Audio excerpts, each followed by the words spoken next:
Hello student, today we continue the chapter Matter in our surrounding. In previous video we study on the effect of the change of heat. Today we study of the effect of the change of the pressure. We very well know that the particles of the matters at the different distance in the solid, liquid, and the gas. When very well know that the gas is the highly compressible in comparison to the liquid and the solid.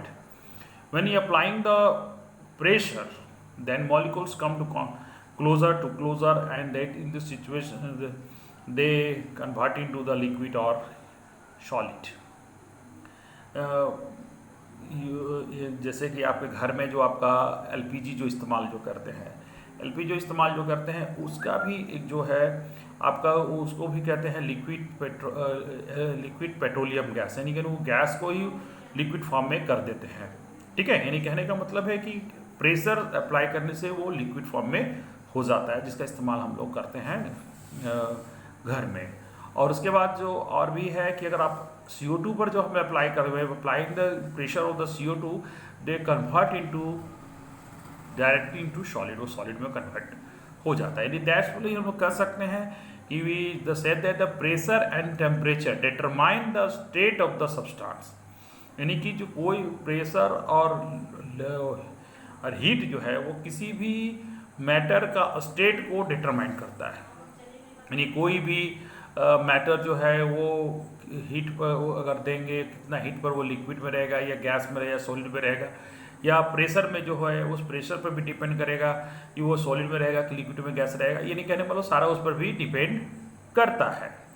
उसके बाद इस तरह से हम लोग जो दोनों बातों को समझने के बाद हम लोग ये बात पर पहुँचे कि ये जो है आपका ये जो बहुत अच्छा से डायग्राम दिया गया है, फ्यूजन जो समझ में आया आपको कि solid converted to the liquid when applying the heat, and liquid converted to the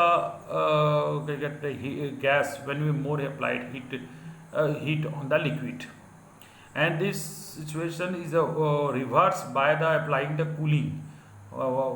By the cooling the gas condense and convert into a liquid. When we liquid again more cooling, then it become a solid form. This is called solidifications.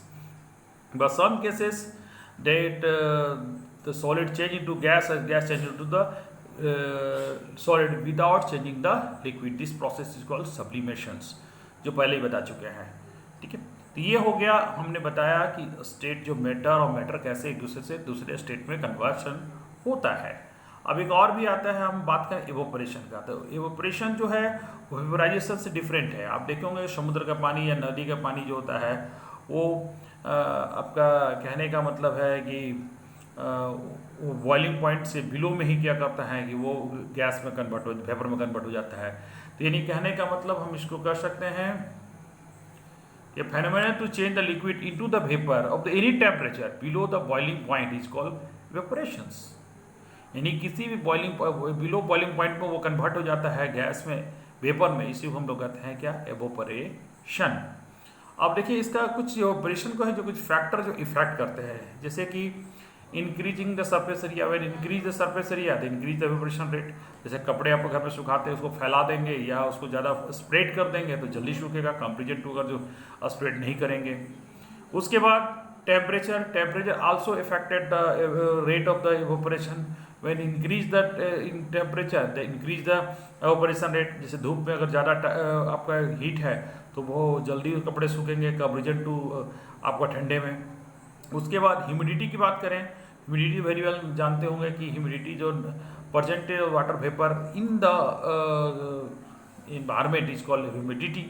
Humidity ज़्यादा रहेगा तो evaporation rate down होगा। इसलिए देखिए बरसात के मौसम में भी चल रहा है, बरसात के मौसम में कपड़े जल्दी सूखते नहीं हैं कंपेरिजन टू गर्मी के। उसके बाद आता है wind speed. When wind speed जब हम लोग ज़्यादा रहेगा तो ज़्यादा वो जल्दी कपड़े सूखे। देखिए बरसात में क्या होता है, धूप नहीं निकलता है, हीट नहीं मिला, तो फिर उसको क्या करते हैं हम लोग, कपड़े को पंखे के नीचे रख देते हैं।